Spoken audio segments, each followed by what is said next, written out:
Thank you for joining us on the Down and Cut. Today, my guest is Emmy and multi-Telly Award-winning executive producer, director, and editor with over 20 years of success in film, broadcast television, and corporate video production. A visionary storyteller, Bo Olivas has led a global team to create high-impact projects from clients like Malcolmore, Valve, Amazon, and Microsoft, from screenplays to development to post production, finalization.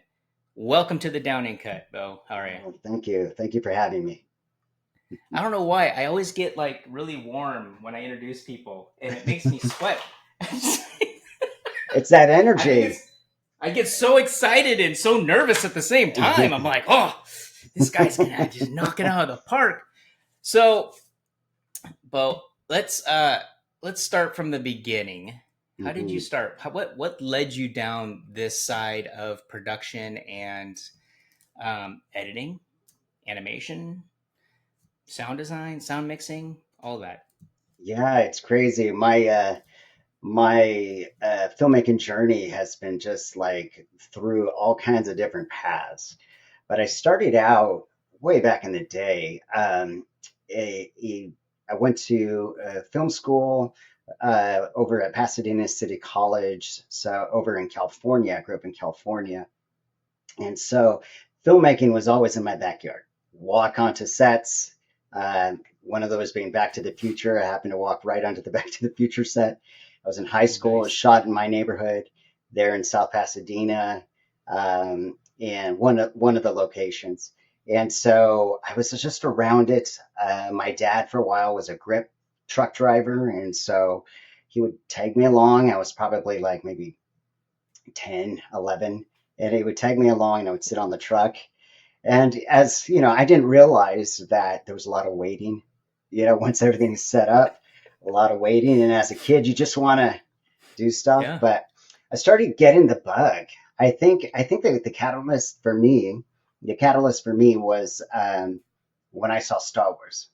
That was I was I may not look it, but I actually was young enough, or I'm old enough to have sat in and saw Star Wars when it released in '77. And so I was there, and back then the seats, they didn't really have the stadium seating. This was Yeah. down, if I remember correctly, it was at the Cinerama Dome in Hollywood. And so back then it was kind of like, it almost felt like the chairs were on the same tier, but there was a Yeah. slight slant to it because I Yeah. you rolled something, it would go down. But I was just like leaning and trying to see between people, and I was this little kid. And but yeah, I saw that and I knew that. I went home. I'm like, I didn't even know what a producer was, but I said to myself, I'm going to be a producer someday, And so that's kind of where it started for me. And just so anytime I saw a movie set, I would run onto that movie set, just to kind of see. And I didn't really get kicked off as a little kid. They were Yeah. so busy doing whatever they were doing. Yeah, and so when I jumping forward, when I graduated high school, I just went to Pasadena City College. I was a Mike Zingali, who worked on the old Gunsmokes, and he was I believe he was second unit for Taxi Driver as well. He wasn't the lead cinematographer, but he was definitely one of the photographers on the set. And he took me under his wing. He was like this dinosaur in the industry, and so I started with filming actual on true film. Got a little Super 8 camera and was out there shooting, and it's like hypnotic. You can just hear that little Yeah. sound, and we're shooting, listening. Yeah, so that's where I started. And the Mike was so good, because he didn't let any of us record any actual dialogue or sound until we were able to edit a complete short movie, and tell a story. So if you can tell a story without audio, then you're on the right track. We had to edit it, so we shot it on film, ran to the lab in Hollywood, Back then, it was like Yale Laboratories. I don't even know if they're still around, but we would drop it off, cross our fingers, hoping that everything was going to work out. Yeah. Pick it up the next morning and stick it on a viewer or a projector, and we're like, oh, that shot worked out. That shot kind of didn't, a little soft, but that's what we had to deal with. So I started in film, and then I was also a an actor. I wanted to understand every aspect of this craft.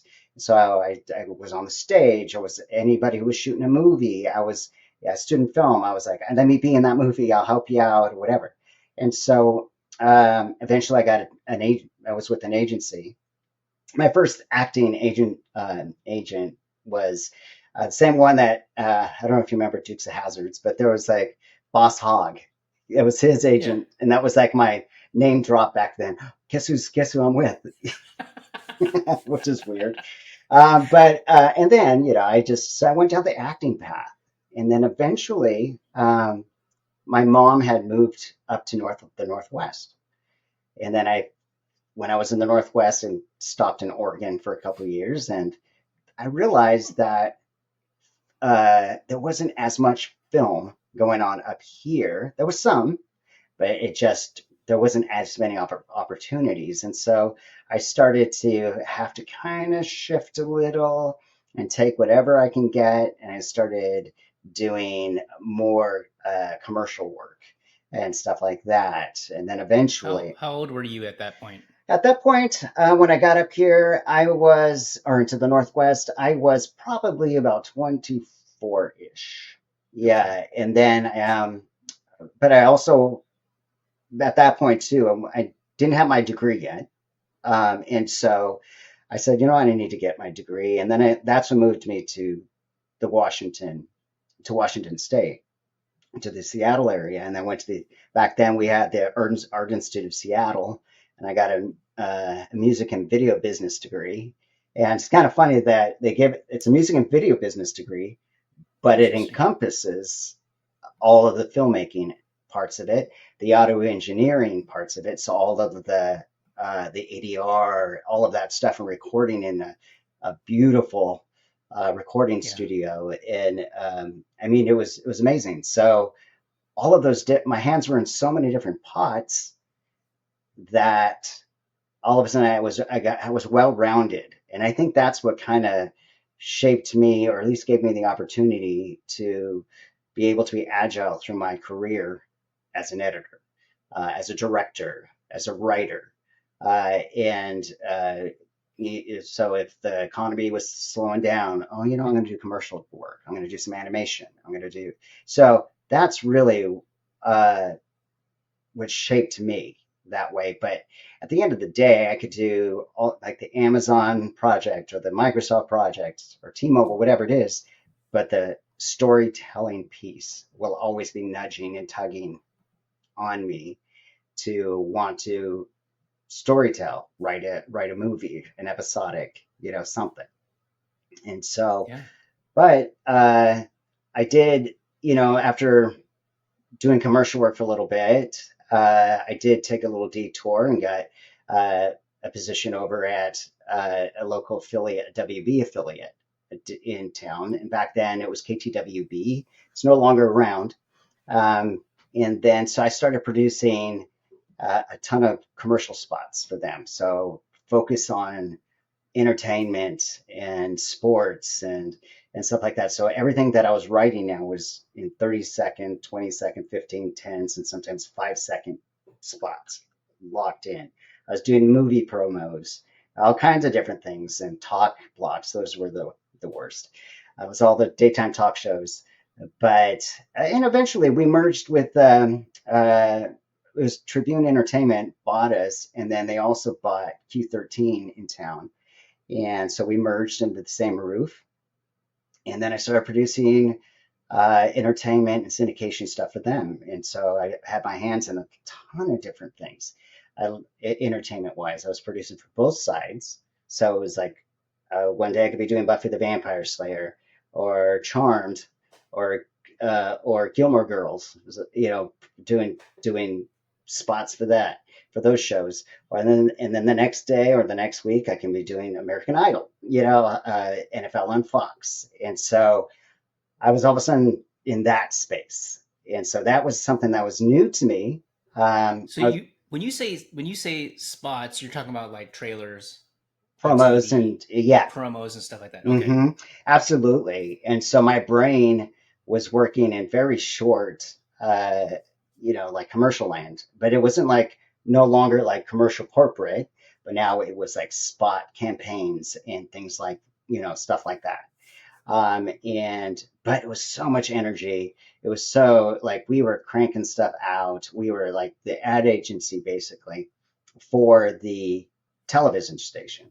And the one thing I was Yeah. fortunate enough to stay away from because I wasn't somebody who really enjoyed it was news. So I didn't have to do those what they call topicals every day. Coming up tonight on yeah. And so it Yeah. was more like no, Bo, we're going to keep you right there in entertainment.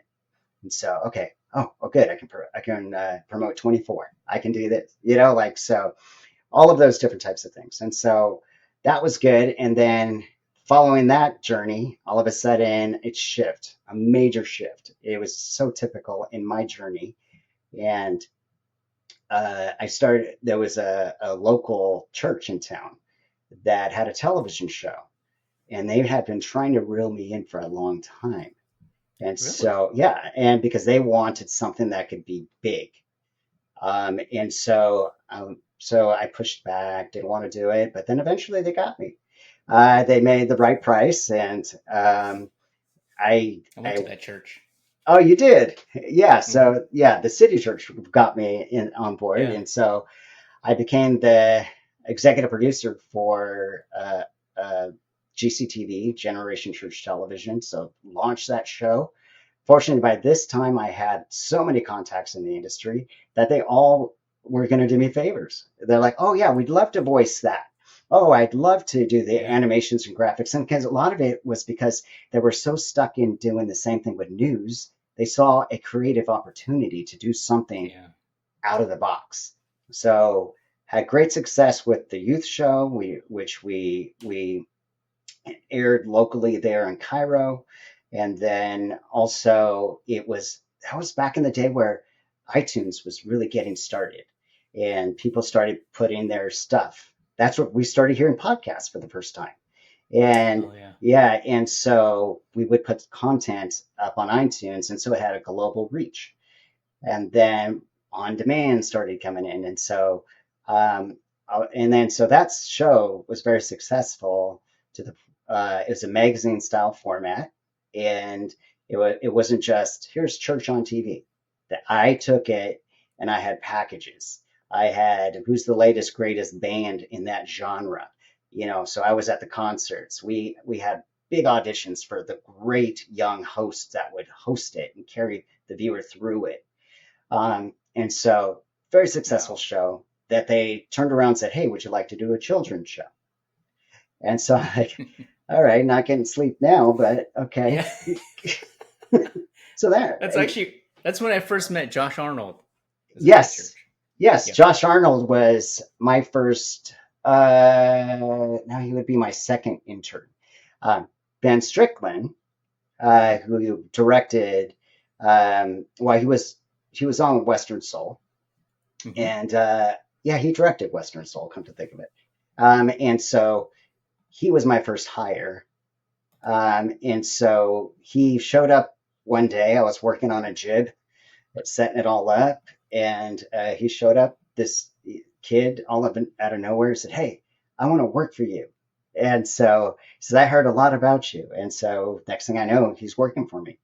And he was willing to do the all-nighters and do all the animations for me for that kid show and do some great work. And then Josh Arnold, who wasn't even thinking about it, that going into that field, he was completely in an outreach type field. Hmm. He was there when I was shooting one of the episodes for this kid show, and it was a wacky type kid show. It's very fun, and we were shooting in a warehouse that we had to turn into a supermarket. And he was there. He saw how we did it, And then as we were editing, I'm like, we are missing a couple shots. We need to go reshoot over there. We need to have it all reset up. Josh took it upon himself to go reset everything up. And I just saw how much energy that guy had, the heart that he had. And then I'm like, I need him helping me. And so literally the next day, he's now working on a television show. And that's where he started. Wow. And then he Yeah. became one of my interns. And then I hired him. I trained him in editing and all of those things, and band's off and running. And then eventually we won an Emmy, Ben and I, That's amazing. yeah, for one of uh, the spots that we were producing there. It was a Jesus Is campaign. And so it was my first Emmy. And then, yeah, and when that season ended, I went back to commercial work because that's what's up here. And so I Hmm. went on my own. I directed a few things for Vossler Media Group back then as well. Um, Directed a few commercial projects for them, and then but did most of my stuff like bread and butter was really Microsoft and T-Mobile and Amazon for local agencies in town. And but then Voster reeled me back in because they had this new toy with virtual production. They got a volume, and I had Yes. wanted to get my hands on that volume. And so I walked in, and Josh Arnold happened to be there. And so he was working for them. And so but then he was in transition to another company. I'm like, Josh, you were going to help me on this new project. Let me know how this volume works, or at least the workflow. And so the Yeah. next thing I know is I have my hands on 10 virtual production sets that I have to see across the finish line for this massive T-Mobile project that I don't know if you remember the host Jason Silva. He used to do Brain Games. Um, I think you might be able to find it like on one of the streaming services, but he was the host, and we had a deadline, and we needed to get these scenes produced, and not a lot of people built scenes yet. There's a lot of Yeah. gamers who use that software, but there's not a lot of people that understood how to build for virtual production.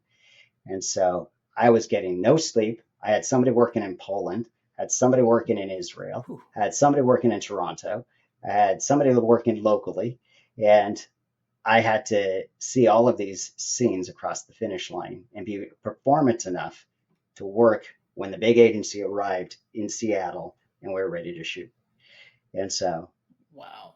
yeah, so I mean, so there it is. Like, that is my crazy journey. But that is what has allowed me to be able to be agile enough, especially when COVID hit. Mm. I was able, when we were all locked down, I was like, okay, well, put my editor hat on, and I'm still have a contract with a bunch of agencies. Production was all about shut down.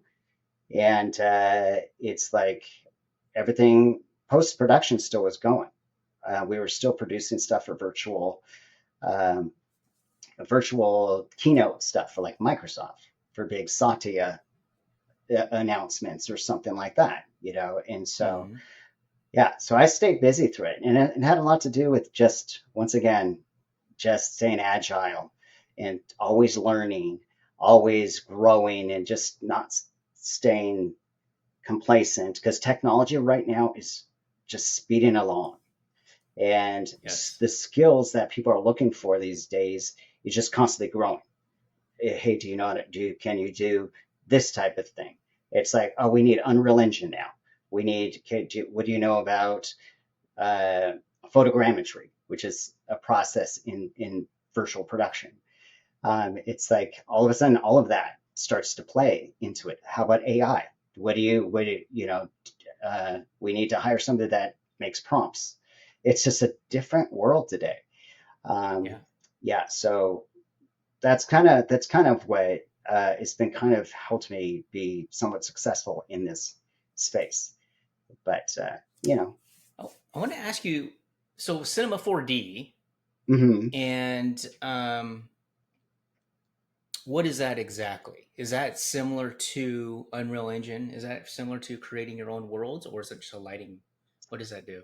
It's a 3D program, and so it's I would say it's different than being a game engine. Like Unreal Okay. Engine is really a game engine. You're going to dig into that. It's to build video games. Where Cinema 4D, you're going to do. I tend to find it more useful, or like when I'm doing stuff in the commercial space. It's you can model in it. I don't think it's as preferable today as let's say Blender. People Mm. love to dig into Blender. Matter of fact, that's part of the workflow. People love to dig into Blender and then take those scenes that they just modeled, and then they'll take them to Unreal Engine and prep those for the final scene for virtual production. And then, but Cinema 4D, it's just a very simple tool for 3D. It's a 3D tool. Okay. Yeah, and it plugs right into After Effects. And so that's kind of been Okay. the reason I've seen it used a lot in commercial production because of that. Yeah, if somebody says, "Oh, I Yeah. really want this arrow to grow and point to this, this data or these analytics or whatever for this Microsoft thing, and I want it in 3D." And it's so easy to do. Well, I asked that because I recognize it, but I took 3ds Max in college Yes, I remember that. for, and I thought that was, because I thought I wanted to go into video games until they told me I'd probably just make trees forever. So then I was like, oh, okay, I don't want to do that. But it's interesting to see your projection in your skill set. I mean, you started off as an actor. At any point when you switched behind the camera, did you miss it? The acting. Yeah. Um, Sometimes I think it's kind of funny because my daughter, my oldest daughter, she's in drama right now, and then my youngest daughter. So my oldest is 16 now, and then my youngest daughter is 15, and both of them are in drama. And so I go see their performances, and then that little bit of gosh, is there like a local place where I can just dig into kind of like some drama group? Yeah. What I really miss is what we used to practice improv. I Mm, loved that part of it. It was just yeah. fun. And I do miss the camaraderie. But the one thing that was tough for me because I'm not the tallest person in the world, and I had yeah. So I got typecasted. So it's like I remember in Pasadena, Yeah. it Yep. was like, hey, we're gonna do Rain Man. You're short enough for that role. And then it was like, Right. oh my gosh, when I was an actor, even though I was like 17, 18, they're like, okay, we need a 12-year-old and you're perfect for that. And I'm like, Wow. wow. And so Wow. yeah, so I was always or I was casted as there's the big bully, and I'm the one being bullied. And so, yeah, because I was the little guy. Right. Yeah, Right. yeah. Right. Yep. But Yep. yeah, but I do miss it sometimes. It was just fun, but I really love being behind the camera or, let's say it was a screenplay that I had just wrote or a short film that I had just wrote. And then you see it come into life, or you Yes. have that first table read, and all of a sudden you're just watching everybody, and you're just Yeah. like, oh wow, this is awesome, Yeah. and yeah, so that you get on this really fun high that I never got when I was acting, and I remember once like walking into I was this when I was living in Portland. I walked in to the living room. I was living in a house at the time. It was like 8-bedroom home. Everybody rented different rooms, and so there was a common area. Felt like a dorm, really, or like a fraternity. And I walked in. I just got off work at the time, and I was back then I was a singing waiter and sang German Interesting. songs that I had no idea what Wow. I was singing. But I was, but it paid the bills while Right. I was studying. And so I came in and I glanced at the TV and I saw Rock and Roll High School Forever on this horrible film, Corey Feldman's in it. I was in it, but I was not like one of the main actors. I was just this, what they called a reacting student. Technically, I'm like, I'm just an extra. But because I had done way more than that than your average extra, and I was through an Mm. agency, they gave me this credit. And so I was a dancing student, and I was at the Yeah. prom, but I remember walking in and going, "Oh, I'm in this movie." I was very nonchalant, and then I kept going, and then everybody in that room was like, "Wait, what? Wait, shut up, shut up! You're not in this. What?" Yeah. And it was so early on in the film, and my part didn't come up till like towards the climactic points, and so I'm like, "Yeah, just keep watching." And then when they came on and they saw me, and no matter, this was my first time seeing the edited product too, and Yeah. so everyone got excited, and then so that was probably the only time that I was like, movie wise, like, oh, this is kind of fun. I got the attention, but it's never Hmm. like like when you actually make something like a film or something inspirational where there's something different when you get somebody on the street that said, "Hey, did you worked on that one project? Let me tell you what it did for me," in a positive Mm. way. Yeah. That's where it's all about when you actually are doing impact, um, where you have somebody who has a dream about going into this field, and they say something like, "Oh, I heard about you and I really want to study under you." And one of the things that I really want people to do when I start working with them is like, do not copy me. Do not do my style. You have to find your style. I can only guide you in the technical aspects of this and the do's and don'ts and lessons that I've learned and things that I've said on set that I shouldn't have said, or, stuff like that, or, Yeah. when you get scolded because you think you know more, when you shouldn't, like when you're a newbie. Yeah. So I made all the mistakes, Yeah. so Yeah. don't do that. Don't do it. Take it from me, and don't burn bridges here or there. And so, but at the end of the day, their dream has to be their dream. Their creativity has to be their creativity. I've always believed you can be inspired by somebody's work, but I've never been somebody to copy somebody's work. And so Yes. it's always get inspired, but you've got to dig into your own creativity and find that. And when you see it, there's great fulfillment in that. And yeah, so that always, I find it's much more rewarding to be behind the camera. So yeah, so that's kind of a long way I made it to answer your question.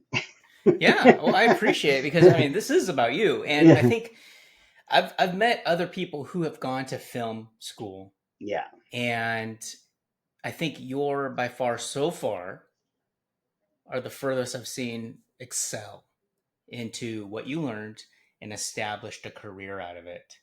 I think there's other people who went to film school and they're not doing it as a living. They're doing Hmm. something else. You know what I mean? Hmm. Where you've harnessed the skill set and said, okay, this is what I'm going to go out and do. And to me, that's inspirational. And so if you ever need a mentee, I'm right here. But the one thing I want to ask you, so you've been on a lot of film sets and you've done a lot of production work. I ask this to everybody: what makes a good actor? Wow, I find that uh, it's gosh, there's so many layers to it. I find that good actors, one, are directable, moldable. They study. They want to understand the motivations behind when they're looking at a script. Under that, they want to find the motivations behind that character, what makes them tick. They study people that are in that, like if there's a character, let's say it was a school teacher that had a rough, or her first gig was in a rough neighborhood or something like that. They go and they talk to somebody. They're always talking. They're always gleaning people's life experiences, especially if they themselves haven't had that life experience, but yet they're up for a role where they have to all of a sudden find themselves in it.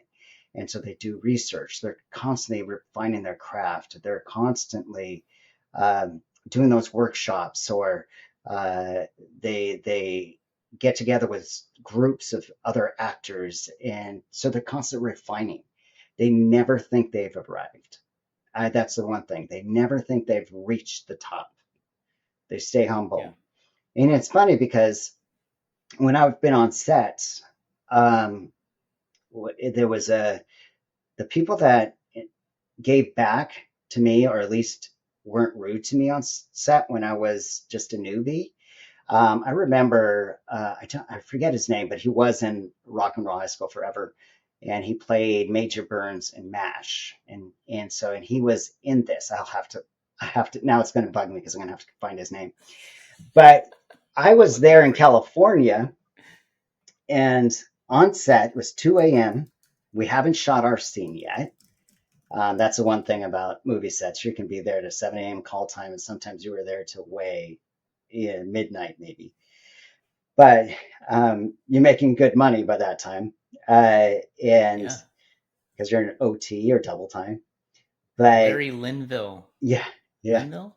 I think so. Yeah, Okay. yeah. I played Major Burns in MASH. Yeah, Yeah. yeah, yeah. And I was cold. I remember on set. Well, in California, it was so thin. My blood was thin. It isn't like here in the Northwest. I'm now acclimated. It can be in the cold weather just fine, short sleeve. But back then, Yeah. it was a blistering 50 something degrees.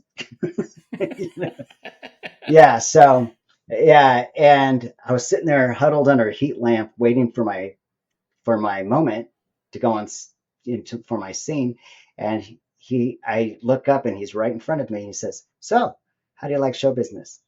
It's like he immediately knew I was some newbie, and Hmm. but he sat there and he just talked to me. So even this person who's so seasoned, has been through so much, he never, he never, the business never was bigger. How do I say this?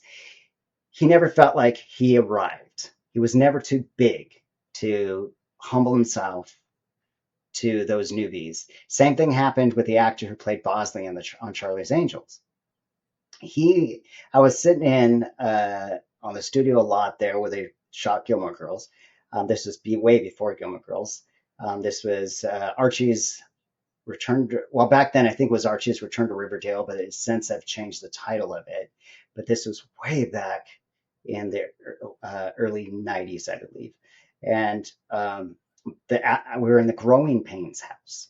So the same house where Wow. they shot Growing Pains, walked Yeah. in there, but it's an empty shell, basically, but it was strong enough. It was awesome to walk into it. And but that's where they had craft services and all of that stuff. We're all eating, and then the actor who played Boston in Charlie's Angels sits and he just immediately starts chatting with me. And it's like, gosh, they're so personable. They're so Yeah. nice. And so I know I'm taking the long route again on answering your question, but what makes a good actor. But I really feel it's like it's somebody who's just never feels like they've arrived. So they're constantly studying. They're constantly working at it. And I love method actors. I love when, coming up to somebody and they're in character the whole time. They don't break. I love it when they're able to, no matter what the situation, they stay in character. Like I remember being on stage once and I jumped a line. I made the mistake of jumping a line uh, in the middle of a scene. That's like, and I had to find my way back to where I was supposed to have landed because I'm like I could see the eyes of my fellow actor, and then I came back. But it was all the ad libbing work and all the improv work that helped me do that. And Yeah. then she picked it right back up. Yeah, and I'm like, oh my gosh.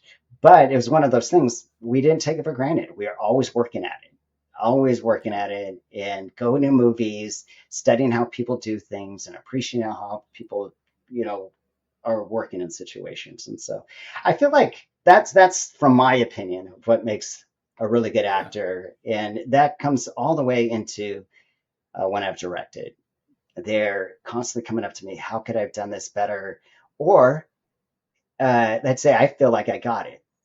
they'd say, I'm like, oh, that was awesome. Okay, let's move on. And they're turning around and they say, can I just give you one more? Just one more. And then I look over at the AD because the AD is probably like, we got to move on, Yeah. and so I'm like, all right, let's just do one more. And so, and then all of a sudden it's something that I wasn't even ready for, but it was a new, I wouldn't say spin, but it was new, like just a tweak. And that was Mhm. enough to where I'm like, wow, that was amazing. That was amazing. And so I appreciate that so much about these actors. Putting in the work. I feel like I have a, a list of questions, but I just want to ask you my own question. When it comes to, let me ask you this because I just think about this. You said you wrote screenplays, you did table reads. Did they ever move into film? Did you ever film those or do a play of them? And if you did, were you ever in it? Only at the student level where we're all doing everything. But no, I know it was the table reads that I did were like when it was my stuff, was more in the short film category, and that's Hmm. really where uh, it worked. But from like all of a sudden seeing it made into a feature film, no, not yet. And I say not yet because I've gotten a lot of bites on things, Yeah. and at studios and stuff like that. And so, um, and right now I'm working on two episodic television shows currently and Wow. writing those. And I'm hoping by the end of the year, probably mid next year, having the full season of one of those shows completely locked in. Wow. That's Uh, awesome. yeah, and so I feel like that's probably going to be the first opportunity. Now, the one thing though that I've been able to do was if there was already an existing screenplay or script, and I've tweaked it. It wasn't mine, but I've tweaked it because somebody says, I want this to be on a virtual stage.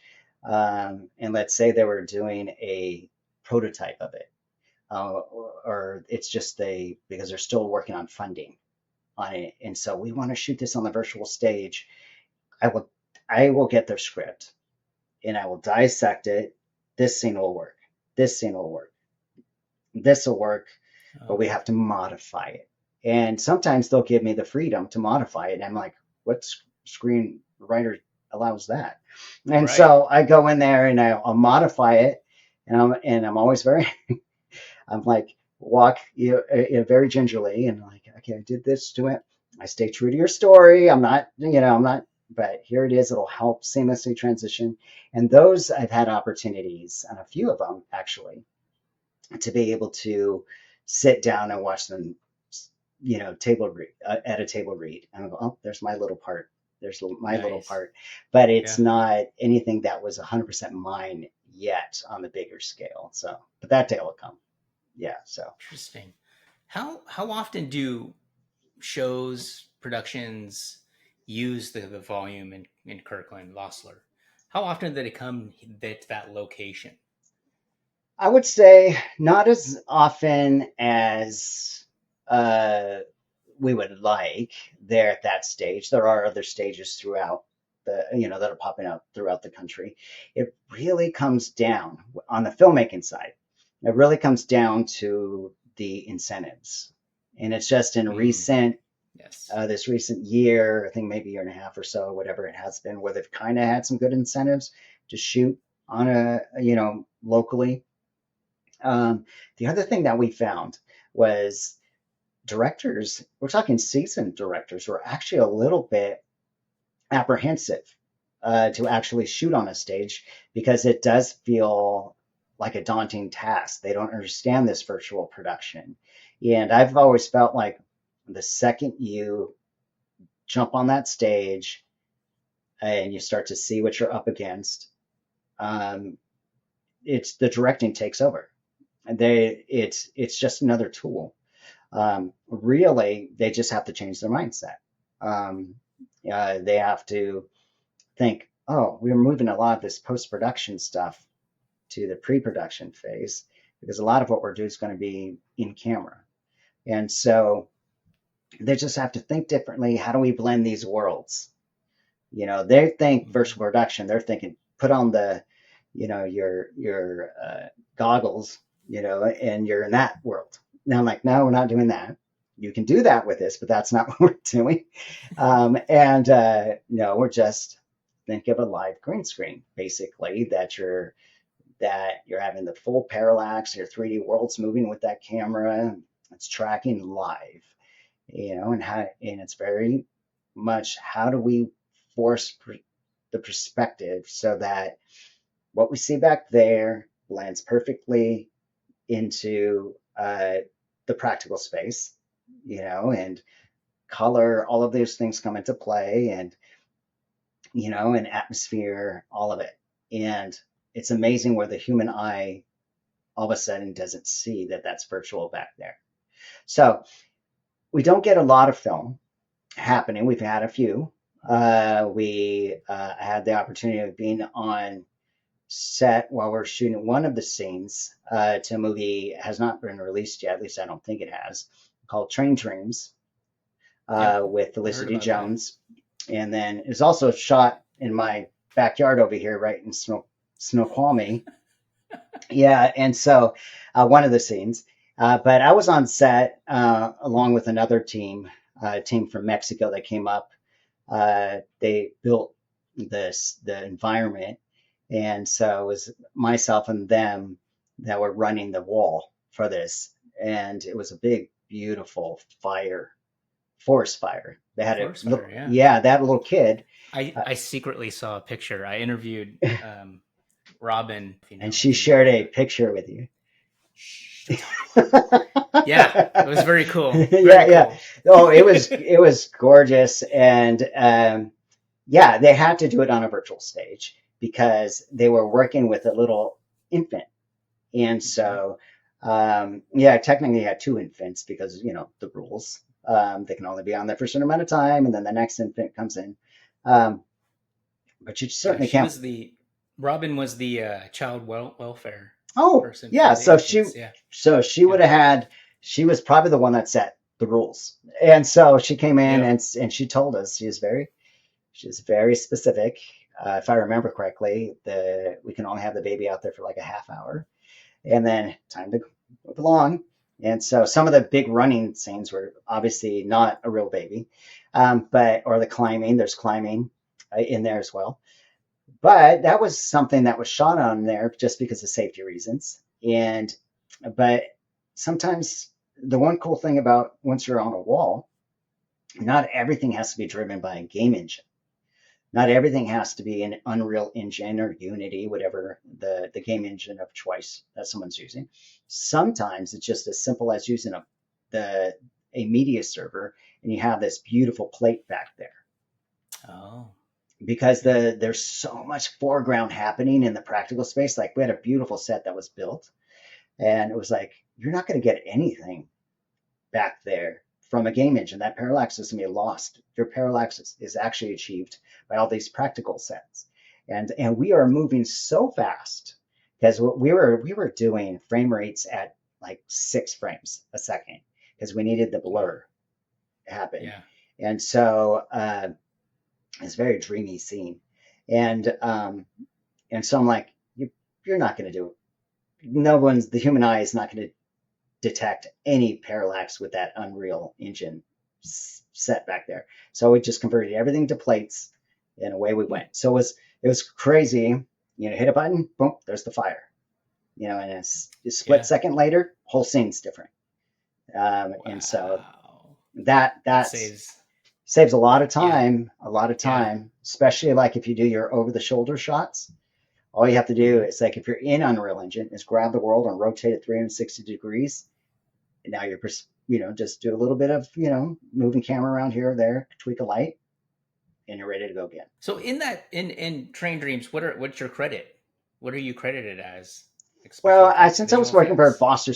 Foster Studios will get the credit. Okay, More they'll like get the credit. LED operation and stuff like that. iDigital, which is a great company down in Mexico, they also came up to run the wall. They built the Okay. scenes, like I had said earlier, and I was doing all the testing of those scenes. And so before they Yeah. were boots on the ground, I was one who would get those scenes and give them the list of things that they would have to do to make it perform it to run on our wall. Also, they had never been on our wall, and every wall is not one size fits all.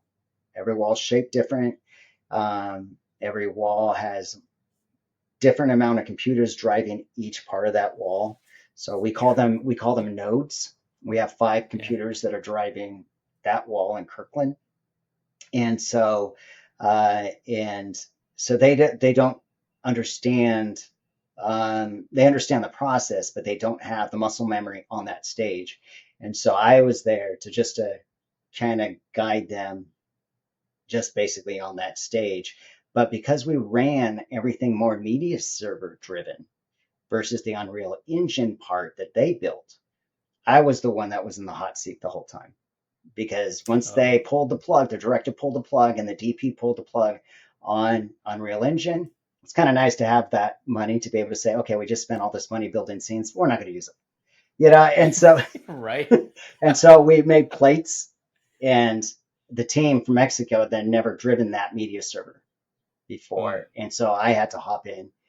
It's called Pixera. I had to hop in and build it all, uh, and then kind of be on my feet, just kind of listening to what the expectations were in real time, because I had uh, had no eyes into how long they were going to hold on shots. Were they going to ask Felicity Jones? Were they going to ask Felicity to hold a little longer? Uh, when she finally hits her mark, okay, breathe. I had to like real time look at this and go, oh, they need that shot to last, at least 10 more seconds. Oh, wait, Right. we're going to still speed. So we have to, yeah. So on the fly, I had to start creating loops of that background. Oh man. Yeah. Yeah. Yeah. So, but it worked out. It was a great experience. And we've had other things like that, like Macklemore, his Maniac video was shot there as well. And so, yeah, so using that as a media server is great. And so you had asked earlier about the film on that stage and stuff like that. It's like not a lot of film, but a lot more commercial work, music video. It's great for Oh, music sure. video, but Yeah. really where I think it's really good, not just that volume, but other volumes throughout the country, is in episodic TV.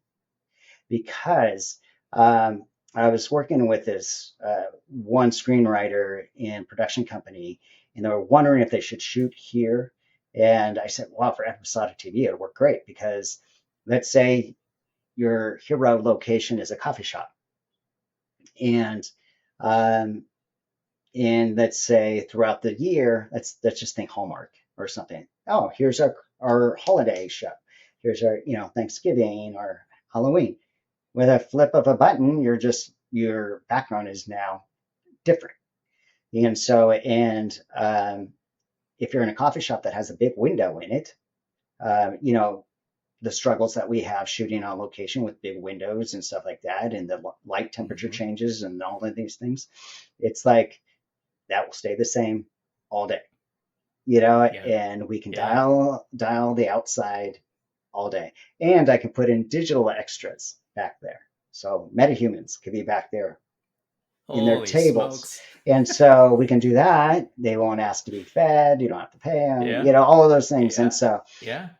and you can just store those sets, the hard pieces, just store them. So episodic TV, I think it's great for it because you save a lot more money.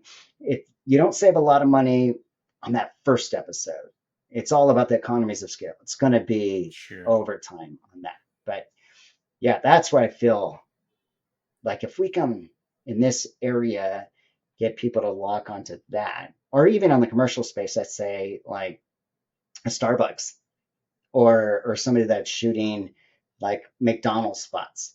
You can have a ton of spots right on there. You don't have to lock down a store or anything like that. There's your set right there. So Yeah. yeah, yeah, That's awesome. yeah. What Who makes the environments? Is it a team? Do you guys outsource that? Is it in house? How does that all work? It's both, all of the above. It all. I think when I'm asked to find somebody to build a scene, um, I first find out what the scene entails and the lift, basically. There are some people that work great building fantastical worlds, whimsical, make believe worlds.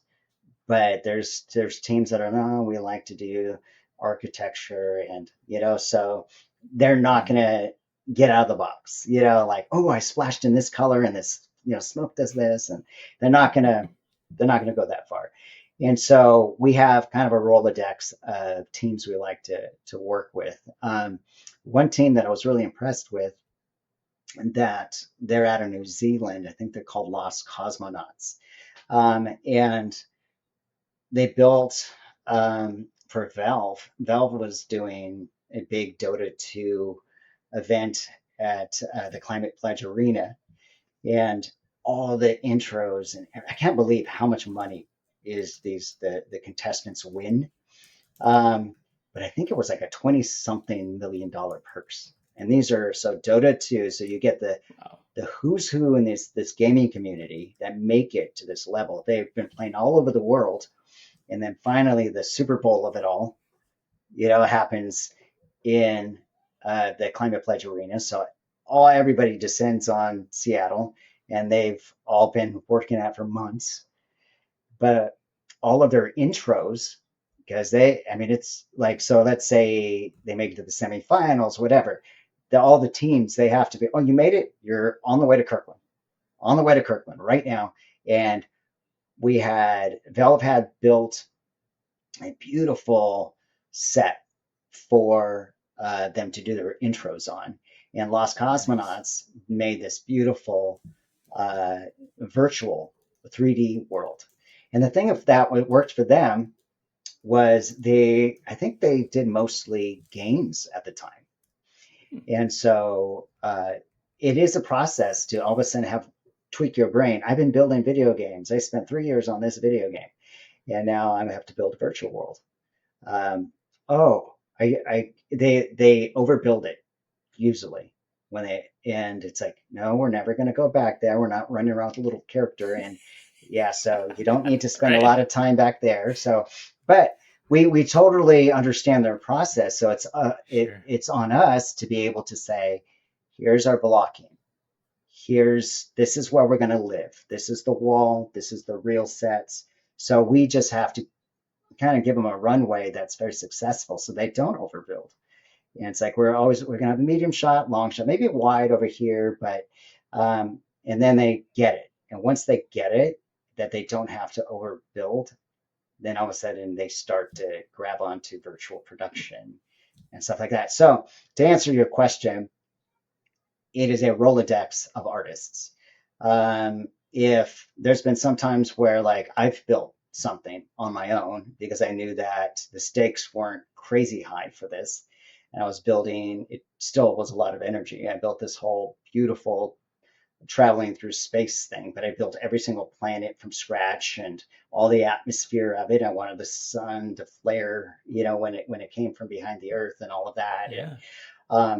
but that was all going to be on a plate, 12K plate, Wow. gorgeous, and it was supposed to be an immersive experience as we traveled through space and eventually outside of our galaxy.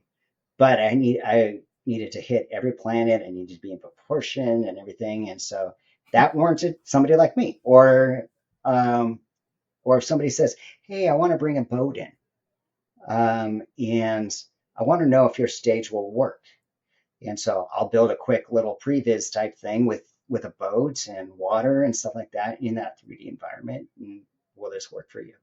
And then there's sometimes we'll need a brand new environment, and there's some local artists that live in Blender, and they have a like a black belt in building stuff like that, and they just Wow. crank it out and at the speed of light.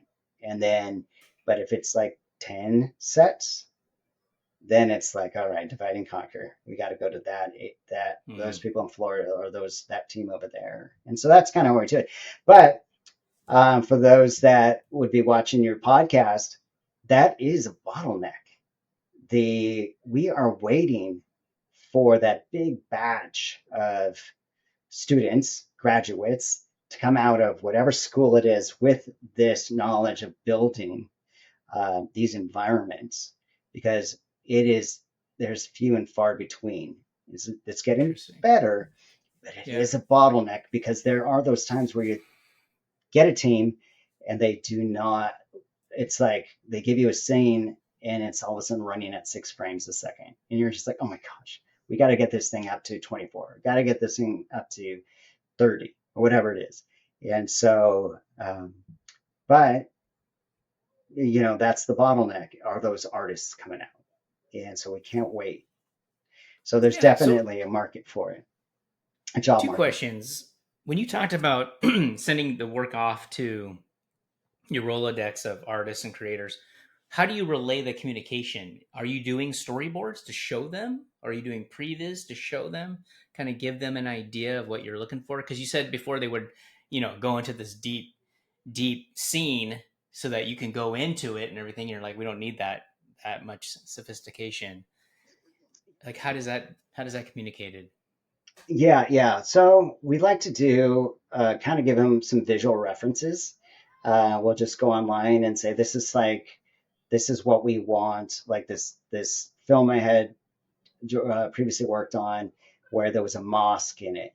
And so we started digging up some visual references. This is the detail of the mosque. Yeah. And so there's Okay. this, and we started doing that. But really, what they wanted, because they don't have eyes on our stage, is Mm. they wanted a top down sketch. They wanted to see how our wall was shaped, what Oh.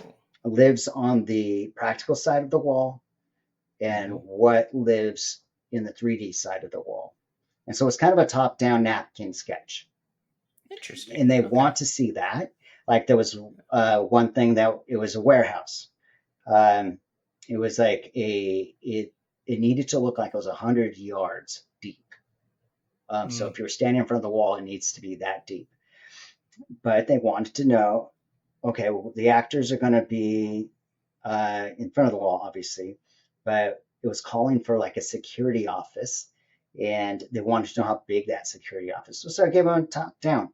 Now, once they have that and they see their sandbox that they can play in, you give them the napkin sketch. I mean the visual references, excuse me, the visual references. Like here's what the warehouse should look like. And so just so that we don't put the cart before the horse and go, we got to give ourselves room to pivot, is that they'll start placing things in kind of like in a previous idea, and they'll do what's called like block out type stuff. So it's Okay. not fully, they haven't like textured everything, so they don't have all these materials on stuff. It's very like grayscale or whatever. Like here's where this is going to live. Are we kind of in the right targeting the right place? Are we over the target? Like, yeah. And Yeah. then they'll start. So it's a process. It could be like uh, a few weeks of back and forth until we Wow. finally get to maybe a testing stage, to where they package up the scene, send it to me or whoever, and then get it on the wall. We'll get a cell phone out, or we'll get our actual like a red camera or whatever camera we have available to us, that's actually tracking that scene. And so we'll shoot some in-camera stuff so they can see what's in camera, and they can just see like from a cell phone. And then we'll give them feedback. Okay, we're having some noise here, or this isn't really working here, or this is wonderful. And so that's kind of that process, and kind of like in a truncated fashion. I mean, but there's back and Yeah. forth. And you got to get the set designer in there too early on, because they're going to have some say. They don't want to come in after the fact. They want to be there early on in the process. The DP needs to be there pretty early. We made the mistake once when we were first starting out in this space, where the DP showed up on the on pre-light. And so he was in some of the meetings, our Zoom calls, but he showed up on pre-light, and that was when he first saw what the scenes looked like in person.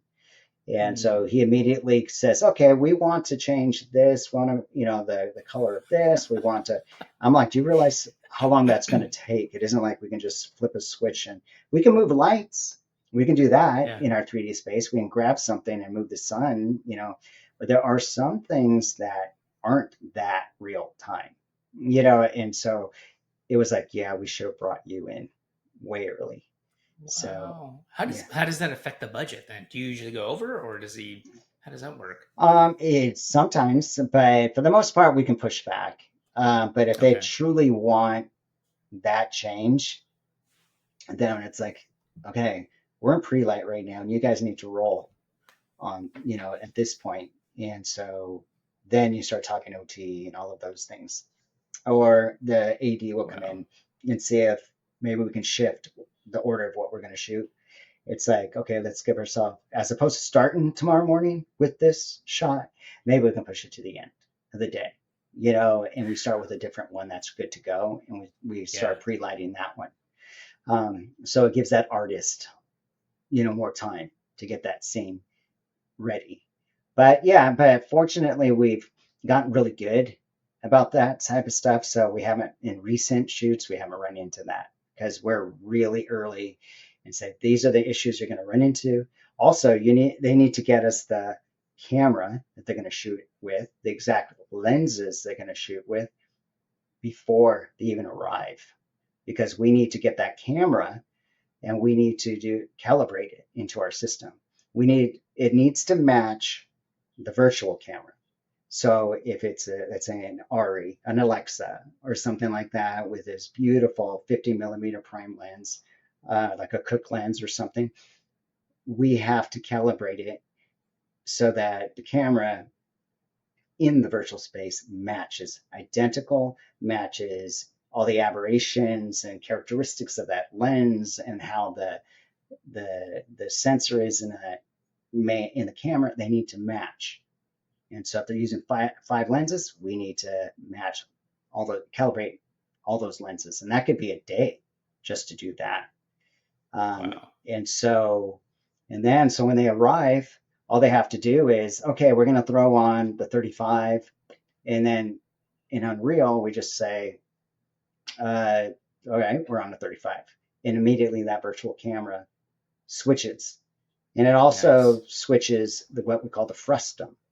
I don't know if you've seen, but there's like this little square that Yeah. moves. Yeah, that's a representation of what's being shot, and the cool thing about virtual production is that everything around it is all low res, and it channels all the high res stuff into that little box. Oh wow. So all the Okay. resources are there. And so, but if you didn't calibrate properly, all of a sudden or you didn't switch your lens and they went to like some 130 something, but you stayed on the 35, it's Yeah. that box doesn't change. That box will Oh. change according to the lens change. So, yeah, but it is a process all the way around. And all of those things can uh, eat into the budget. You don't want to go to somebody and say, we need to calibrate your lenses. Sorry, you can't shoot yet. Yeah. Yeah, zoom lenses are a whole other thing. Yeah. Now, So what about with the technology ramping up, AI coming to play, and you said yourself, you guys are waiting for students to come out of universities and colleges and classes and courses. What software program would you recommend for someone to learn to get into this world? I definitely, I tend to steer them towards Unreal Engine and Blender, but with the caveat that not everybody has to say locked into Blender. If they say, no, I like to use this other 3D program for my modeling or what have you, so be it. Whatever helps their workflow. The main thing is get it so that we can, they can take an FBX file or whatever they need out of that 3D program or right into Unreal Engine, and then take we take it from there, or they take it from there and start put materials and everything that they need to do, light it, everything. The final touches happen in Unreal Engine. Um, and so, but I steer them towards that. There are obviously other game engines out there, like Unity, but I find Unreal Engine more so than anything. Unity definitely, like let's say they're just building a game, games, or a lot of companies, they have their own proprietary engines that they build with. But I definitely steer them towards Unreal Engine.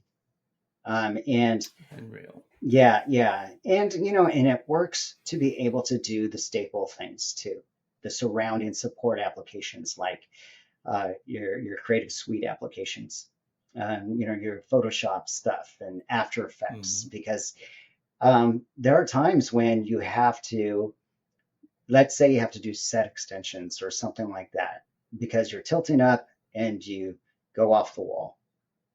And all of a sudden, it's like, fortunately, there's a couple ways we can, deal with that. One is we can record the tracking data that's in that room. So the cameras, the multiple cameras that are shooting down, that are tracking all the little points in the room, and you can record that tracking data and then hand it off to your compositor, or Unreal Artist. And what they can do with that is they can re-render out that scene with that tracking data at a higher res and with the extension as well, so that you Wow. can composite that into the shot. And so even though you tilted past it, now you can composite because you extended the set. It's a process, Yep. but once again, if they're well rounded with all those extra tools, which I think most of them will be, it's kind of the thing, everybody has to have that knowledge of like the staple programs. And a lot of previs happens with it. Yeah, the previs. I mean, that's super important. You have there's so many different avenues and things that you got to watch out for. What is the strategy that you use to kind of build and assemble your team and lead them? Um, One, I think, well, depending on the team, like I've built like many teams, but I always find culture is hugely important. And the the one thing that I always try to avoid are toxic type environments, where I've been in some environments where there's so much jostling for positions or power, or whatever it happens to be. Hey, look at me, or someone feels threatened, for some reason, and then all of a sudden it becomes a toxic environment, like where there's these microaggressions that happen. I've been in a few of those, but for the most part, culture, like a friendly environment, a safe environment.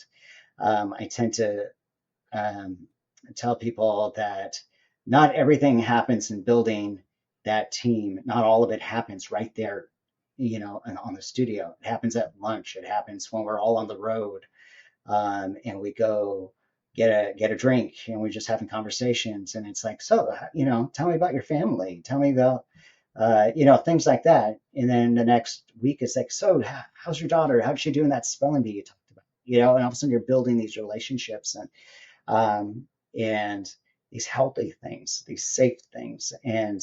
Um, and so I look for people that kind of are like that. At the same time, they are go-getters. They go that extra mile. They anticipate what could go wrong. Are They're great with clients. Like I have people that just have so many different giftings. Like I worked with one producer that she is a people person, and I could never be a people person like she is. I mean, she it's like everybody loves her. They show up on set. All the crafty people, they come up and they just love her. Talent agents, because she has this gift of like hospitality, and so wonderful, wonderful with culture. Somebody's birthday comes around, she's the first person. hey, we need to do something and celebrate their birthday. Wow. Yeah, that type of Yeah. thing. And so, and I love that. I love things that, I can't do, or I'm guilty of, like, oh, I forgot it's their birthday. Thank you for reminding me, Yeah. or something like that. But at the same time, feel safe. Like they can come up to me and say, hey, I've got this issue, or we've had a complaint on set about this person, this ACE, or this whatever it happened to be.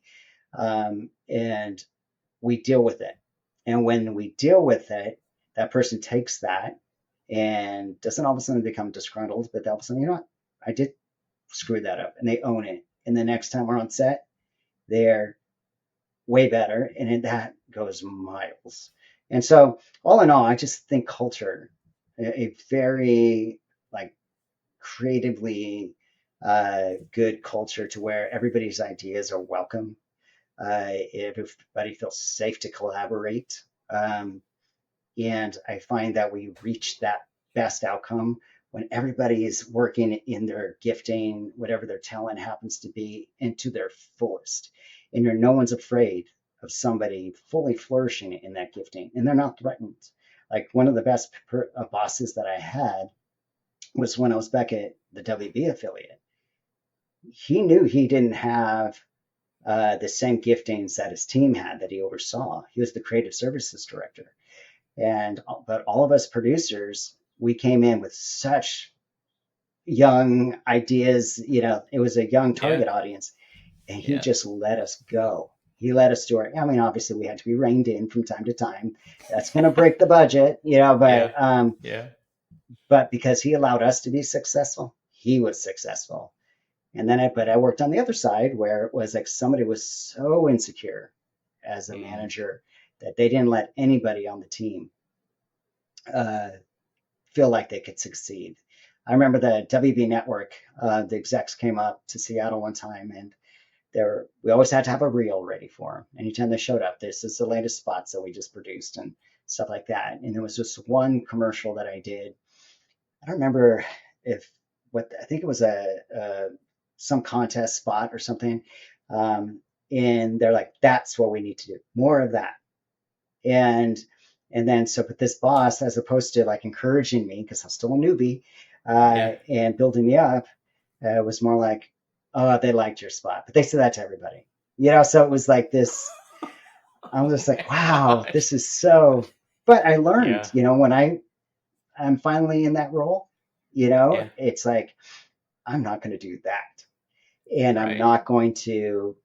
But I'm not going to also be the other extreme where I say to somebody who's truly looking for feedback, some constructive feedback. I'm not going to just say, "Oh, that was wonderful. You did a great job," and that did Hmm. nothing for them.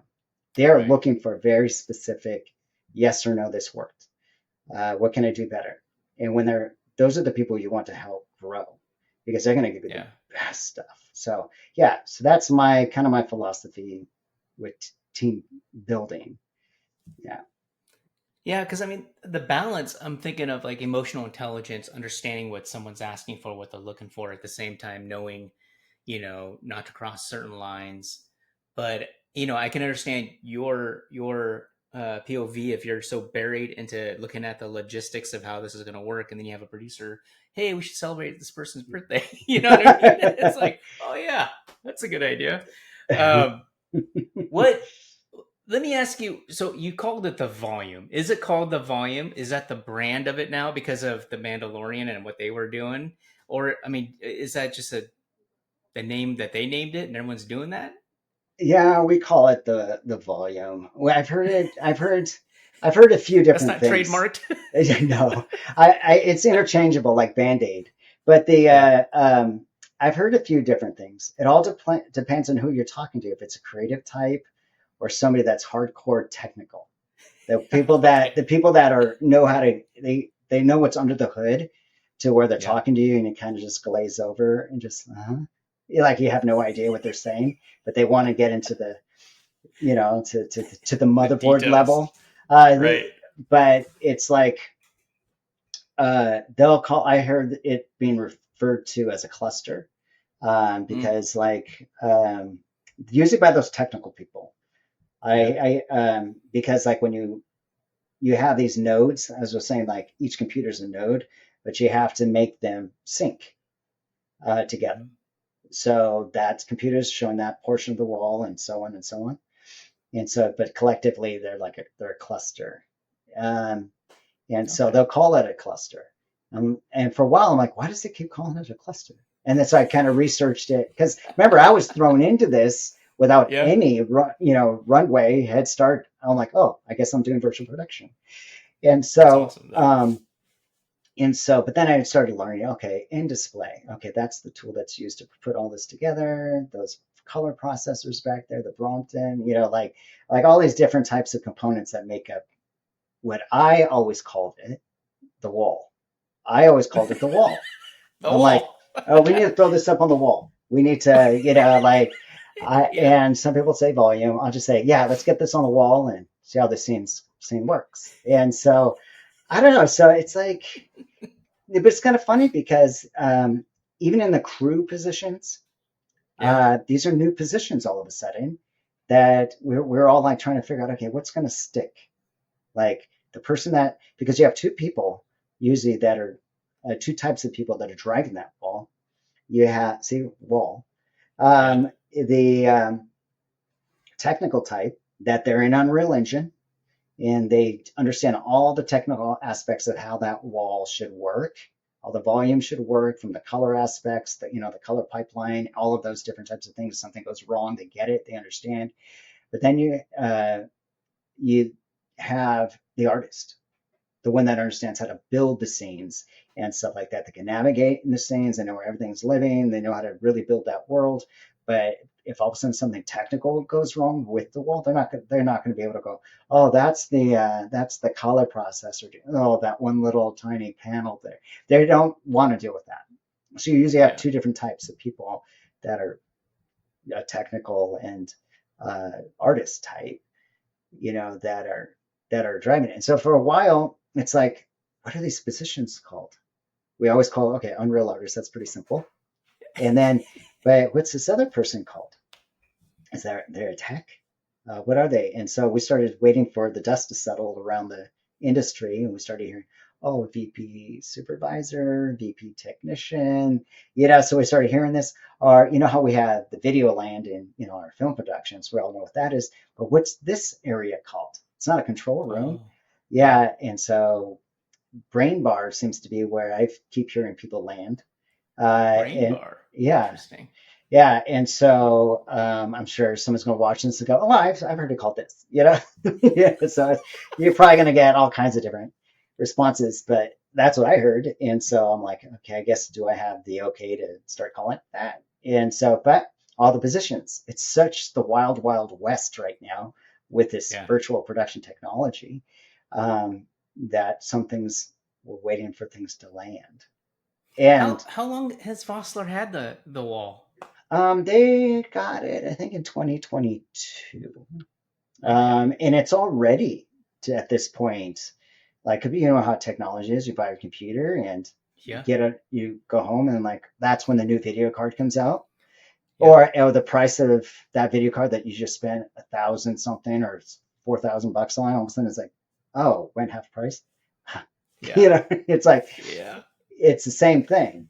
The color technology of those panels, very good panels they have. They have these AOTA panels. Um, all of a sudden, it's different now because the biggest Mm. problem that we had was the color pipeline.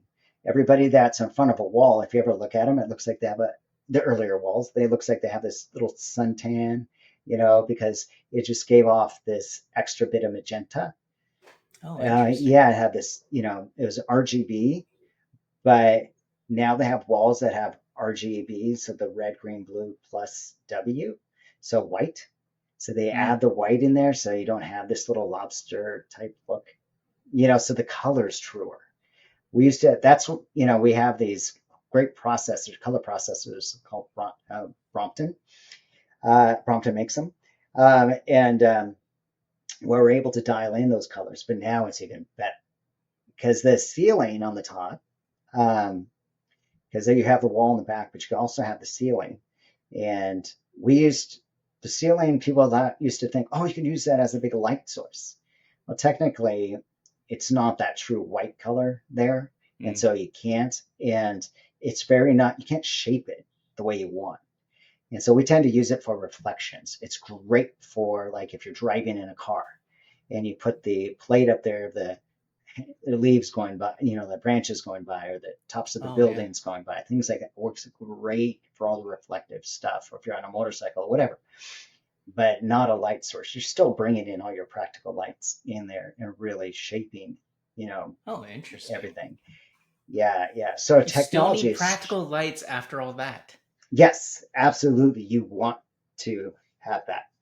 Oh yeah, worked with some great gaffers in town, and they come in, and it was really nice to watch them come in and just see how when they were first starting with it, how they were lighting everything to where they are today. Um, it's like night and day when they have all their experience on the wall, plus they understand the Mm. stage and know the shortcomings of that particular stage, power or whatever, where you can hang, where you can't hang, stuff. Um, yeah, just to watch how they shape it. It's just night and day. Like even on Train Dreams, they at first we wanted to have fire on the top. We built like a plate for the fire on the ceiling. They didn't even need it. After a while, the DP's like, yeah, let's just turn that off. Yeah, Hmm. and so the ceiling never had it. It was always all practical light. And then the wall itself is a light source. The volume itself Yeah. is a light source. So you always have to bring that down. We are running that one consistently Oh, at, uh, I would say, 25 to 30% of what it's capable of running really? brightness level. Yeah, because Yeah, it's a because light source. yeah, I would have thought that. I think one of the watching the behind the scenes of the Mandalorian, one of the things they were talking about was because of the volume and the light source, it would be your practical light because it was bright enough to kind of shine on the actors. But you're saying you guys are bringing it down. Is that does that Yeah, have to do with the genre of what you're shooting to some make it more some realistic? sometimes, yeah, it's always a give and take. Yeah. Sometimes it's all about, okay, the DP is going to run their camera, at a certain f-stop, or they, because the way they want to soften the background, so they want to open up their aperture, whatever it happens to be. um that wall at Foster is such a good wall that we don't have that mooring issue that the earlier walls used to have. Like I think you can be almost 6 feet in front of that wall before you get mooring. But that also, like, you can all of a sudden open up your aperture if Mm, it's a darker scene, and you can even get a little bit closer, And so, yeah. but yeah, when we're doing stuff for like Microsoft or some, other any other corporate type client, they tend to put uh, big motion graphic stuff. Let's say it's some product launch or something. You've got an exec that walks in, and all of a sudden, beautiful splash of graphics animation behind them. Your corporate event, Yeah. and so you tend to light those in a non dramatic way. If you like over at Microsoft Studios, it's like you're in a sound stage there, and all of a sudden, doof, it's very corporate light. Everything's bright, and so they Yeah. like it like that. And so all of a sudden, that you've got to ramp that wall up because they're spilling so much light that Yeah. it's playing with the black levels of your wall. So all of a sudden, they're more gray. So all of a sudden, it's Oh, like, okay. so it's this give and take, and you have to Mm, kind of work with the DP and say, well, you see what's happening to your black levels there, and so we have to play with it because it is a light source. But a lot of, I remember seeing those documentaries when the Mandalorian behind the scenes, or just the technology behind the scenes, like with Unreal Engine and a volume, and how they would show that this ceiling could be a light source, so this could be that. Everyone by now will push back on that. Um, and it's more like that's not necessarily a light source, but it is definitely something that will get you those reflections. will get Mm-hmm. you if it's a fire scene. If everything's on fire, you definitely get some of that bleed over and the flicker on your face and all of those types of stuff. But you have to have the light, your practical lights as being your main piece of light, or at least supporting. There are times when we like, I remember even with Train Dreams, there was one shot where the wall did a lot of the work um, when it came to the ground, because the flicker of the fire, the ground was also had flickers to it, Mm-hmm. and the shadows were shifting. So that did the work for that. But then you still have the support lights that were sprinkling in to the room. So yeah, it is going to be. I mean, it's not going to be one size fits all. There's going to be times where um, uh, you're going to have less practical lights than you normally would, but still, with the fact that that wall is a light source and it's projecting the scene, it's those reflections that are going to be amazing. Like you can hold up like a wine glass or something, and you can Yeah. see the reflections. And so that's where it's like, oh, imagine if we were doing green screen, and you did that, Right. the problems, Yeah. or your glasses, or like whatever, Yeah. stuff like that. Yeah. Yeah. Well, I've had a great time talking to you. I'm going to wrap it up. I know I don't want to keep you too long. I want to be conscious about that. I do have a handful, like 3 or 4 more questions to ask you, and then we'll dock the ship. Uh-huh. What this what it's just fascinating. I could talk to you all day because there's so much that I want to ask, but I'm trying to think of the audience and I'm trying to think of our viewers. How do you foresee the Apple Vision Pro coming into play into filmmaking and having that environment? I think they just came out with a submerge clip film, short film. Is that going to come into play in our world? uh, I know it's one of those things. I don't know a ton about the Apple Vision, but when it comes to like VR, anything VR related content, I tend to wonder about that. Like I've watched a few episodes. I have the little Quest 2, and Mm-hmm. so I've watched a few like episodes, like these little videos or films that people have produced, and just to try to see how that experience is. And the one thing where the rules get broken that we're so used to in storytelling is like the sleight of hand and um, the foreshadowing of things, like where you have, in your natural traditional filmmaking scene, you can put, like um, somebody could have a cigarette and they can put it on an ashtray, or they could put something, somehow you motivate the viewer to look downward at something that's foreshadowing something that's going to happen. Then eventually you can have a callback to. And then, so I wonder, how do you do that with an audience that's free to look inside this whole environment? Like that it's like all of a sudden maybe the dialogue is what does it. Maybe it's a sound effect that draws their attention a certain way or whatever. But that's a new way, creative thing to have to think about, a new creative device of some kind that leads them that way. So I wonder if it's ever going to go mainstream. Mm-hmm. To me, it seems like something that hasn't taken off as fast as we thought it would.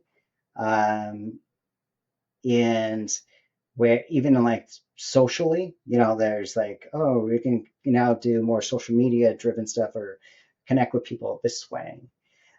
So in filmmaking, I think it has a ways to go.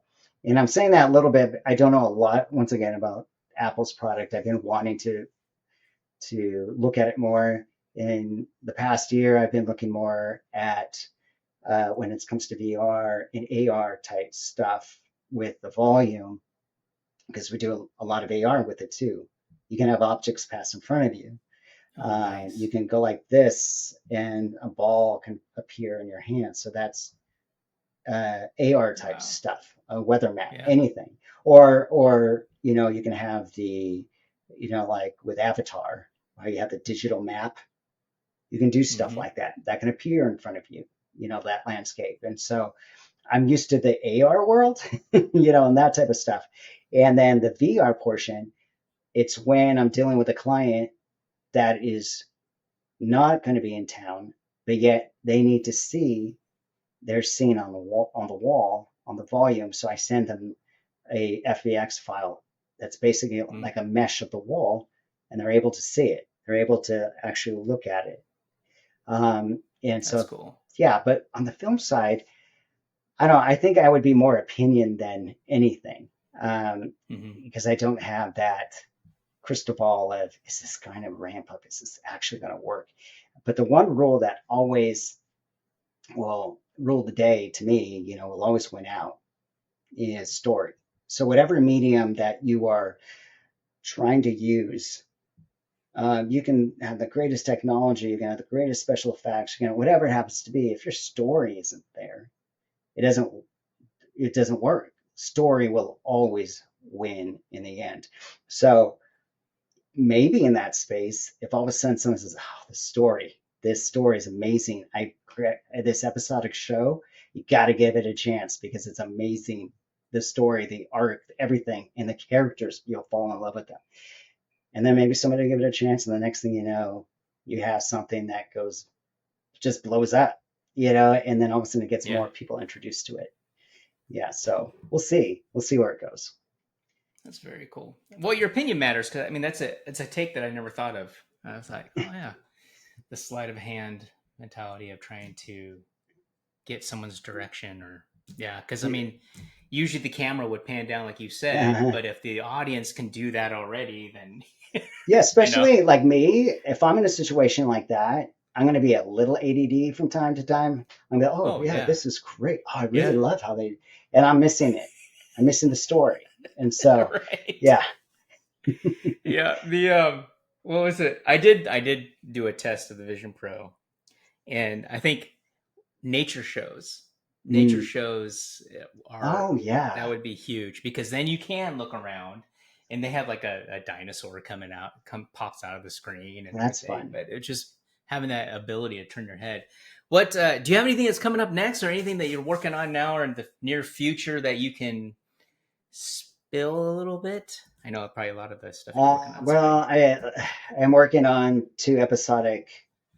in development of two episodic television shows. The only thing I can say about them is they're sci-fi dramas, both of them, nice. which is great Nice. because it's not a whiplash when I go from writing on one to writing on the other. They're still sci-fi dramas, and they both take place like well, technically one takes place in 3042, and Oh, yeah, and the other one actually takes place in present day and in the past. So it's a big time jump between them. oh, very cool. Time and space you jump between. Yeah, yeah, and you go into the future as well, way deep into the future. But our anchor is the present, and so, but all of them are connected. That's all I can give to So let me ask you, you. you've worked on all these shows. How come your IMDb doesn't have them? I know that's the thing is like I've spent so much time like in a commercial space, and then when I'm working on all of the like in uh, creative services, or like what we call promotions sometimes in the television stations, but it's creative services, you don't get all of that IMDb stuff. Or just like me working on Train Dreams, Vossler's going to get the credit, so it's like, so, Unbelievable. my demo reel, I have a new one Yes. that I'm working on right now, and Oh, you that'll sent it have to all this me. content. Yeah, I just sent you that one Yeah. with the latest film, but that one there, I'm not going to get on IMDb with that one either. And so it's You're like, like, I was man, there, really? I'm there. You see me directing that, but because of the nature of that particular, basically that film was for getting funding. Like there was a screenwriter, great screenwriter, has a ton of credits, and then there was another one, great screenwriter, tons of credits, and but they needed somebody to direct the shorter version of that film, And so that was something to where, once again, we would select the scenes that would work. We would select the scenes that we feel like would be the strongest for an investor to get the Mm. idea of what that film is about and what it's going to look like. And so I'd shoot it. We'd shoot it on a volume and all of those things. But it's like one of those things like, yeah, can't get an IMDb credit on that one. Can't get, or that one. They look great. They're awesome. But yeah, yeah. Well, if I ever shoot at the volume or at Mossler, I'll give you credit. I promise. Oh, appreciate it. It's What is the me. minimum budget that someone needs to have to get in there? I would say, Because I mean, uh, I would you say have to have about, the and visual effects created too. yeah, I would say probably thinking 30 to 50 to start. I would assume just to rent it. You could be looking at 20 grand just to rent the space. And Okay, so, took me a um, while. yeah, yeah, yeah. And so sometimes it's like, oh, maybe we'll shoot this on location. Not Yeah, everything yeah, works on the volume. I mean, yeah, some stuff it's just easier to go shoot on location. And but those harder things are the things that you need to control light. We can be at golden hour all day, yeah. and so those types of things, or episodic, like I was saying earlier, those you're going to save money over time. Like shooting an episodic over the course of a season, that's when you're going to start to see that your the economies of scale. Okay, now we're saving money. Yeah, so and Very cool. time because once again, your setups are faster. Like when Yes, you do those just over the turn it shoulders, we on. just move the wall. You can move it.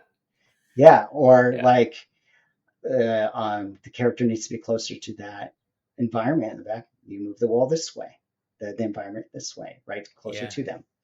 Yeah. So, yeah, Wow. things like that. What's your favorite tech when it comes to film production? Anything that pops Well, to your head? What do you use the most? What do you like the most? I do like obviously in virtual production, building the worlds, but the tools that complement it, like I really like this technology. Like now that I understand how long it takes to build an environment from scratch, like there's these extra things that you can do to give it even more photorealism, and that's like photogrammetry. Mm. Like there was a documentary that we were looking at working on to where we're going to shoot out in DC. Uh, However, not everybody could be there. And so, like, some of the key people to interview on this documentary weren't going to be in this beautiful museum that we're going to shoot in. And so, we get a team that can come out and they can shoot thousands of photos of that space, the interior, and you can take that and using technology, you can all of a sudden build from those photos a 3D environment, and it's going to have in the photorealism. So all of a sudden you have a 3D objects of that space, like a one big 3D mesh. And now you can do it Yeah, with a phone. You can take your yeah. phone out. I've downloaded that app. Yeah, yeah, and you can go do it. Like I need my backyard, and we've done that. We took a drone, not my Yeah. backyard, but Austin Glass. Uh huh. He took photos of his backyard when he lived out in Carnation, like a ton of them. And then our Unreal artist took them and stitched them all together, and all of a sudden he has this 3D environment. So yeah, all of a sudden you have you're looking at this 3D world of your home, and so Crazy. yeah, so I love that technology. I am when it comes to AI, I'm like back and forth on it. I love it as a tool. I don't know if Oh, I, you knew I was going to ask this yeah, question, yeah. didn't you? I don't know if I really embrace it as a here, build my content yet. Yeah. So like things that used to take me like hours to do, like rotoscoping certain things, or back in the Mm. day, I was working on this commercial where we lit this beautiful high rise conference room, waiting for the CEO to walk in. We lit it so well that we were able to balance the outside light and the inside, so that when he stands in front of the windows, the floor to ceiling windows, all the buildings pop behind him, everything, and he's there and he's got to be out. We got that little window to get him. Gets in there and he starts to say his lines, and then all of a sudden a window washer comes down behind him. Something we couldn't control. I'm just like, are you kidding me? And he wasn't going to reshoot it. So I spent that night, because it had to run the next day. It was going to show over at, I think it's called, back then it was called the EMP. And I had to rotoscope the rope out. It was like immediately, like we shot a plate, a clean plate, but I had to rotoscope the rope. Fortunately, he had so much hair gel in his hair, he didn't have any wispies. And so I was able to, everything was good. But now it's like we can take that out like in an instant. AI has come a long way. We can do our script breakdowns pretty fast. All of these different types of things. And so that part of AI I like. But the purist in me hasn't embraced the content creation yet. And there's still bridges to cross, content created by AI right now is not something that can be copyright protected, Right. And so there's a ways to go there. So I feel we're a little safe in that area, but man, it is fun to play with. I'm not going to lie. Like I play with some stuff in Runway or, Midjourney, and that is so easy to do. So like, once again, as a tool, like Previs, it's fantastic. Yeah. It's great. So those are fun. That's fun tech to me. Yeah. It cracks me up that you knew. You've been paying attention. So how can people reach you? Well, right now I have my Vimeo page and have my LinkedIn page. I will be having a website up pretty soon called Wine Cellar Media. And so that's my company name, but somebody got to that URL before I did. So it's going to have a different one, probably winecellarmedia.co. But we'll see. I'll have that ready. But awesome. If somebody wants to email me, best way to email me is bo.olivas@gmail. Or send me a message on LinkedIn. Awesome. Easiest. Well, thank you so much. Yeah, absolutely. Thank you for having me. Technology has a tremendous impact on each of us, and our desire for discovery. It speeds theoretical evidence. It frees up people to think and to create.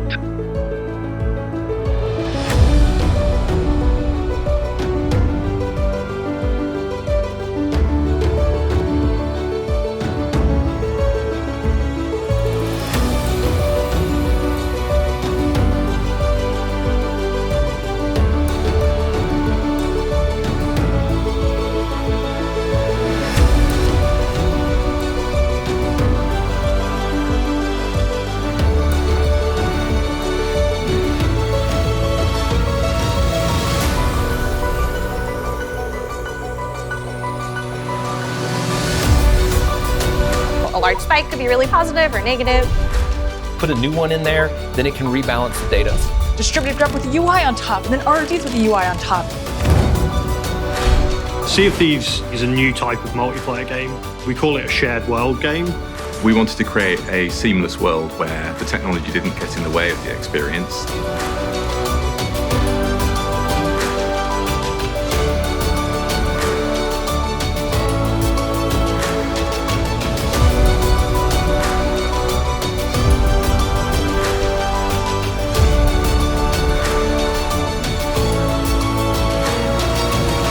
Everything that we know about the universe and modern astronomy is filtered through code. Worldwide Tulsa was built with .NET. Data sets are sent into the cloud in Azure. Innovation hinges on our ability to see things differently, breaking boundaries and looking between the lines in an effort to solve some of the world's toughest challenges.